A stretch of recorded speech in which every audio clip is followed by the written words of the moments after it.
بسم اللہ الرحمن الرحیم۔ السلام علیکم۔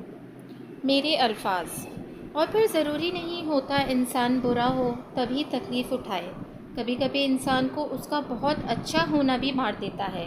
لوگوں کو جب تک آپ کی ضرورت ہوتی ہے ان کی نظر میں آپ سے بہتر کوئی نہیں ہوتا، اور جب آپ ان کی زندگی میں آپ کی اہمیت نہ رہے تو ان کو آپ سے بہترین لوگ مل جاتے ہیں، اور آخر میں بس آپ ہوتے ہیں اور آپ کا رب ہوتا ہے۔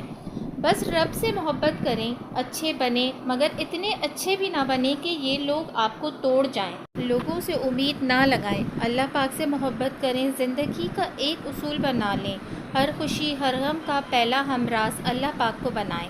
اللہ پاک سے باتیں کریں، اللہ پاک کو دوست بنائیں، کیونکہ اللہ پاک جسے تھام لے اور جو اللہ پاک کی رسی تھام لے تو اللہ پاک اسے کبھی تنہا نہیں چھوڑتا۔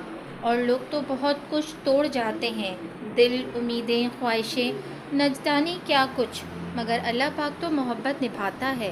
اللہ پاک سے محبت کر کے تو دیکھیں، کیونکہ صرف ایک اللہ پاک کی محبت ہے جس میں دھوکہ نہیں ہے، بے وفائی نہیں ہے۔ جو اللہ پاک سے محبت کرتے ہیں نا وہ کبھی نہیں ٹوٹتے، ٹوٹ بھی جائیں تو بگڑتے نہیں ہیں۔ باقی لوگوں نے جو کیا اسے رب پر چھوڑ دیں کہ بے شک تیرا رب بھولنے والا نہیں، کسی کی دی ہوئی تکلیف کو، کسی کے دیے ہوئے دھوکے۔ جزاک اللہ۔ اگر آپ کو میری یہ ویڈیو پسند آئی ہے تو پلیز میرے چینل کو سبسکرائب کرنا نہ بھولیے گا۔